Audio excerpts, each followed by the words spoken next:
नमस्कार, स्वागत है आपका बोलता हिमाचल पर। आज है 25 मई 2025 और हिमाचल प्रदेश से जुड़ी हुई आज की बड़ी खबरों की जानकारी अपडेट्स हम आपके लिए लेकर आए हैं। हमेशा की तरह आप इस वीडियो को लाइक कर दीजिएगा। चैनल पर नहीं जुड़े, चैनल को आप सब्सक्राइब जरूर करें। पेश है आज की सबसे बड़ी खबरें। हिमाचल प्रदेश में विभागों और बोर्डों की बैंक में पड़ी राशि को सरकारी कोष में जमा करने के आदेश है। हिमाचल प्रदेश सरकार की खराब वित्तीय स्थिति के बीच सभी विभागों, निगमों और बोर्डों को बैंकों में पड़ी अप्रयुक्त राशि को सरकारी कोष में जमा करने के आदेश दिए गए हैं। ऐसे में प्रदेश की 3615 पंचायतों और 91 खंड विकास कार्यालय और जिला उपायुक्तों के पास 3 वर्षों से अप्रयुक्त पड़ी 52 करोड़ रुपए की राशि को बैंकों से निकालकर सरकारी कोष में जमा करवा दी है। अभी भी करीब 10 करोड़ रुपए की राशि जो अप्रयुक्त पड़ी है उसे भी सरकारी कोष में जमा करवाने की प्रक्रिया चल रही है। 297 नई इलेक्ट्रिक बसों की खरीद को ऑर्डर। HRDC ने ई बसों के लिए जारी किया बल्क ऑर्डर। हिमाचल प्रदेश में जल्द ही नई इलेक्ट्रिक बसें दौड़ती हुई नजर आएगी। लंबे समय से इन बसों का इंतजार किया जा रहा था, अब ये इंतजार खत्म होगा। इसके लिए HRDC ने बल्क ऑर्डर जारी कर दिया है और बेंगलुरु में बसों का निर्माण शुरू हो गया है। इससे पहले HRDC ने सरकार को एक पत्र लिखकर कहा है कि जल्द से जल्द चार्जिंग स्टेशनों की व्यवस्था करवाई जाए, क्योंकि चार्जिंग स्टेशन नहीं होंगे तो इन बसों को लाने का कोई फायदा नहीं होगा। HRDC के बेड़े में 297 ई बसें शामिल होगी। निगम प्रबंधन ने इन बसों की खरीद के लिए सप्लाई ऑर्डर जारी किया है। निगम प्रबंधन को अगले 9 महीनों के भीतर कंपनी 50% बसें बनाकर भेज देगी, जबकि 11 महीनों के भीतर ऑर्डर पूरा हो जाएगा। हिमाचल प्रदेश में नई बड़ी आउटसोर्स कर्मचारियों की दिहाड़ी बजट में हुई थी 25 रुपए वृद्धि की घोषणा। हिमाचल प्रदेश में आउटसोर्स कर्मचारियों की प्रतिदिन 25 रुपए दिहाड़ी अब तक नहीं बढ़ी है। मुख्यमंत्री सुखविंदर सिंह सुक्खू ने बजट घोषणा में आउटसोर्स कर्मचारियों को प्रतिदिन 25 रुपए दिहाड़ी यानी मजदूरी की घोषणा की थी, लेकिन इसे लेकर अभी तक आधिकारिक अधिसूचना जारी नहीं हुई है। इस संबंध में शनिवार को Himachal Pradesh state electricity board outsource employees union ने मुख्यमंत्री सुखविंदर सिंह सुक्खू को पत्र लिखकर बजट में घोषित न्यूनतम मजदूरी 25 रुपए प्रतिदिन वृद्धि की आधिकारिक अधिसूचना जारी करने की मांग की है। स्कूल में प्लास्टिक की बोतल में पानी नहीं ला सकेंगे विद्यार्थी, सरकार ने लगाया प्रतिबंध। अब विद्यार्थी स्कूलों में प्लास्टिक की बोतलों में पानी नहीं ला सकेंगे। 1 जून से चंबा जिले के सभी सरकारी और निजी स्कूलों में प्लास्टिक बोतल पर प्रतिबंध रहेगा। इस बाबत सभी स्कूल मुखियों को निर्देश जारी कर दिए गए हैं। HPO, SPO और 18 कॉलेजों को केंद्र ने जारी की 11 करोड़ रुपए की राशि। केंद्र सरकार ने प्रदेश के उच्च शिक्षण संस्थानों को PM ऊषा योजना के तहत 11 करोड़ रुपए की राशि जारी की है। इससे शिक्षण संस्थानों में मूलभूत सुविधाएं सुदृढ़ की जाएगी। इसके साथ ही प्रदेश के 2 जिलों कांगड़ा और ऊना में 2 नए गर्ल्स हॉस्टल का भी निर्माण किया जाएगा। 5 करोड़ रुपए की लागत से हॉस्टल बनाए जाएंगे। केंद्र से राशि मिलने के बाद विभाग ने HPO, SPO और 18 कॉलेजों को 11 करोड़ रुपए की राशि जारी कर दी है। इसमें बरमोर कॉलेज, नादौन, पांगी, तीसा, ऊना, धर्मशाला, रामपुर, कुमारवी, बंगाना, सेंट विट्स college, DAV Kangra, Bhoranj, DAV Kotkhai, Nalagarh, Palampur, Haripur, Mandi, Theog और मंडी कॉलेजों को इस बजट के तहत राशि जारी की गई है। निजी स्कूल बस किराए की दरों को लेकर सरकार का बड़ा फैसला, अभिभावकों को मिली राहत है। निजी स्कूल बस पास किराए में HRDC द्वारा की गई बढ़ोतरी पर अभिभावकों के विरोध और सुझावों के बाद सरकार ने बड़ा फैसला लिया है। HRDC द्वारा बढ़ाए गए बस पास किराए में अब संशोधन कर दिया गया और नई दरों के तहत 3 स्लैब निर्धारित किए गए हैं। इससे सैकड़ों अभिभावकों को राहत मिलेगी। बता दें कि शिमला शहर में निजी स्कूल बस पास किराए में बढ़ोतरी पर अभिभावकों के विरोध व उनके सुझाव पर सरकार ने फैसला लिया है। शनिवार को सचिवालय में प्रेस वार्ता को संबोधित करते हुए जानकारी उप मुख्यमंत्री मुकेश अग्निहोत्री ने दी है। उन्होंने कहा कि शिमला शहर में अभिभावकों के सुझाव के बाद बस पास किराए में कटौती की है। अब स्कूल बस पास के लिए 3 स्लैब होंगे। इसमें सोने से 6 किलोमीटर के अब 1200 रुपये लगेंगे। वहीं 6 से 12 किलोमीटर तक 1800 रुपये और 12 से अधिक किलोमीटर पर 2000 रुपये लगेंगे। इसमें जहां बस पास किराए में सीधे 600 रुपये की कटौती की है, वहीं 1 किलोमीटर की भी बढ़ोतरी की है। इससे अभिभावकों को राहत मिलेगी।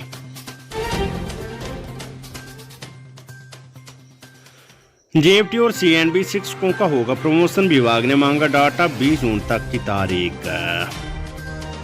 शिक्षा निदेशालय में जल्द ही प्रमोशन आधार पर टीटी के खाली पद भरे जाएंगे। इसके लिए प्रमोट होने वाली सभी टायर पास, जेएफटी और सीएनबी का डाटा मांगा गया है। सभी जिलों के डिप्टी डायरेक्टर को इस बारे में निर्देश जारी किए गए हैं। इसमें 20 जून तक ये डाटा सभी जिलों को भेजना होगा। इसमें कहा गया है कि वेबसाइट पर डॉक्यूमेंट्स के लिए पूरा परफॉर्मा जारी किया गया है, जिसमें योग्यता प्रमाण पत्र के साथ शिक्षकों को 3 साल की एसीआर भी देनी होगी। 20 जून के बाद प्रमोशन के लिए किसी भी तरह का डाटा नहीं लिया जाएगा।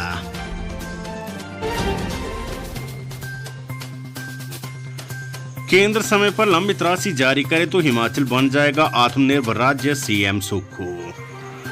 मुख्यमंत्री सुखविंदर सिंह सुक्खू ने कहा है कि यदि केंद्र की तरफ से राज्य को लंबित देय राशि समय पर जारी की जाती है तो हिमाचल प्रदेश आत्मनिर्भर राज्य बन जाएगा। उन्होंने ये बात दिल्ली में नीति आयोग की 10वीं गवर्निंग काउंसिल की बैठक को संबोधित करते हुए कही है, जिसकी अध्यक्षता प्रधानमंत्री नरेंद्र मोदी ने की। बैठक में इस वर्ष विकसित भारत के लिए विकसित राज्य 2047 विषय पर चर्चा की गई। साथ ही विकास की राह में चुनौतियों तथा विकसित राष्ट्र के लक्ष्य को हासिल करने के लिए इन चुनौतियों का सामना करने पर बल दिया गया।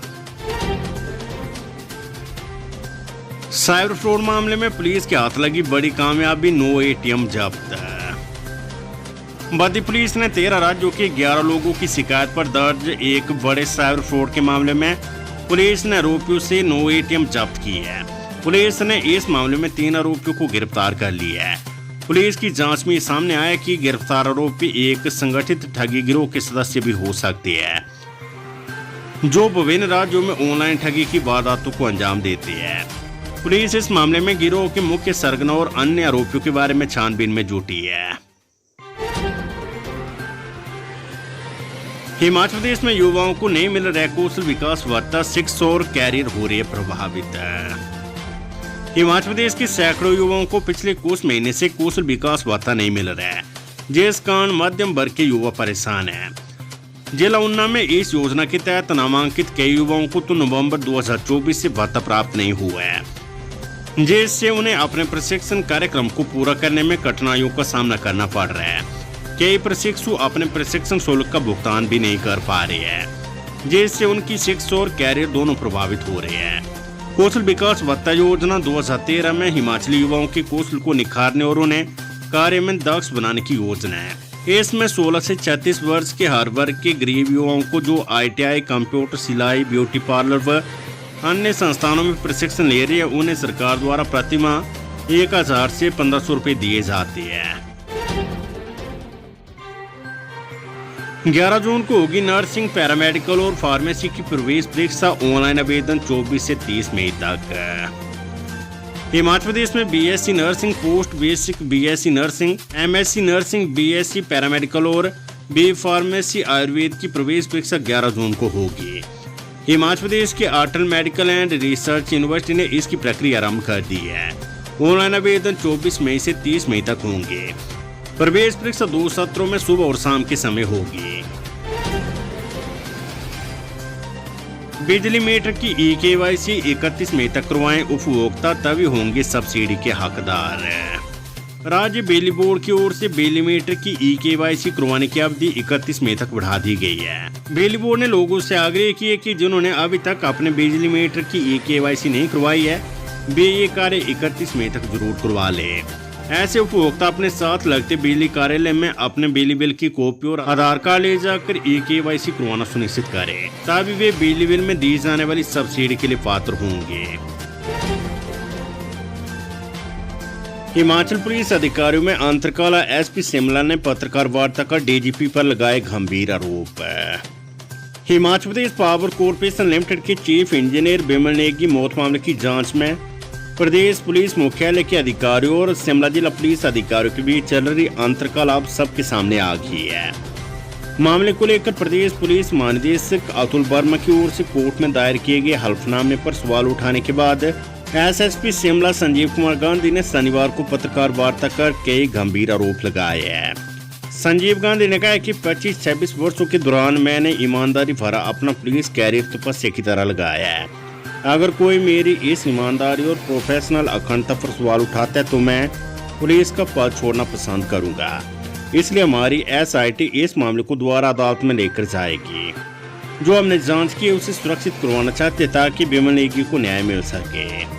उन्होंने कहा कि इस मामले में हाई कोर्ट में याचिका दायर करेंगे और सारी सच्चाई कोर्ट के समक्ष रखेंगे। बिमल नेगी को न्याय दिलाकर रहेंगे। संजीव गांधी ने डीजीपी पर कई गंभीर आरोप लगाए हैं। गांधी ने कहा कि जब मिडल बाजार में गैस ब्लास्ट हुआ जिसमें एनएसजी को बुलाया जाता है, कुछ समय के बाद एनएसजी की रिपोर्ट आती कि ये धमाका आतंकी हमला है और इसमें आरडीएक्स मिला था। फिर डीजीपी मेरे बारे में मुख्य सचिव को पत्र लिखते कि इसमें एसपी शिमला की लापरवाही और सबूतों को नष्ट किया गया है। लेकिन आज उस जांच की रिपोर्ट सामने आ गई है जिसमें ये पाया गया कि उसमें कोई विस्फोटक सामग्री नहीं पाई गई। एलपीजी से विस्फोट हुआ था। इससे सवाल उठता है कि कैसे हमारे बड़े बड़े पुलिस अधिकारी एनएसजी का इस्तेमाल कर रहे हैं। पोल्यूशन कंट्रोल बोर्ड ने इंडस्ट्रियल एरिया रत्ती की एक फैक्ट्री को किया सील। इंडस्ट्रियल एरिया रत्ती की गंदगी को सीधे खाड़ में डालने को लेकर जल शक्ति विभाग और पोल्यूशन कंट्रोल बोर्ड की टीम द्वारा शनिवार को ज्वाइंट इंस्पेक्शन किया गया, जिस पर उन्होंने इंडस्ट्रियल एरिया में स्थापित एक फैक्ट्री को तुरंत प्रभाव से सील करने के निर्देश जारी कर दिए हैं। पोल्यूशन कंट्रोल बोर्ड की इस कार्यवाही से इंडस्ट्रियल एरिया में स्थापित अन्य उद्योगों के मालिकों में भी हड़कंप मच गया है। बेदित रहे कि पिछले कुछ लंबे समय से रत्ती व कसारला पंचायत के लोग इस बात को लेकर शिकायत कर रहे थे कि इंडस्ट्रियल एरिया रत्ती में स्थापित उद्योगों के मालिक फैक्ट्री से निकलने वाली गंदगी को सीधे खाड़ में डालकर प्रदूषण फैला रहे हैं। रामपुर के पास जगात खाना में बादल फटने से भारी नुकसान, बह गई कई गाड़ियां। कुल्लू जिले के निरमंड उपमंडल के अंतर्गत रामपुर बुसर के साथ सटे जगात खाना के बीच से बहते सरसा नाले में शनिवार सायं करीब 6 बजे बादल फटने से जगात खाना में भारी क्षति हुई है। बादल फटने से नाले में आई बाढ़ से जगात खाना में करीब 8 वाहन बह गए, जबकि 14 वाहनों के मलबे में दबने की सूचना है। घटना की सूचना मिलती निरमंड प्रशासन की ओर से एसडीएम मनमोहन सिंह पुलिस और आपदा प्रबंधन टीम के साथ मौके पर पहुंचे और नाले के साथ सटे मकानों में रहने वाले लोगों को सुरक्षित स्थानों पर जाने की अपील की। पहाड़ी से बरसी आफत, दिहाड़ी लगा रहे मजदूर की मौत। चंबा जिले के जनजातीय क्षेत्र होली के तहत नायाग्राम बड़ा भंगाल मार्ग पर अचानक पहाड़ी से पत्थर गिर गए। इसकी चपेट में आने से सड़क निर्माण कार्य में जुटे एक मजदूर की मौत हो गई है। मजदूर की पहचान लोकेंद्र कुमार पुत्र अमर सिंह निवासी गांव दुरोटू डा गरसुनारा तहसील दरवाला जिला चंबा के रूप में हुई है, जबकि मनोज कुमार पुत्र कृष्ण निवासी गांव कुंडी डा गरसुनारा घायल हो गया है। घायल को सामुदायिक स्वास्थ्य केंद्र होली में प्राथमिक उपचार के बाद मेडिकल कॉलेज चंबा रेफर कर दिया गया है। पुलिस ने मामला दर्ज कर जांच शुरू कर दी है।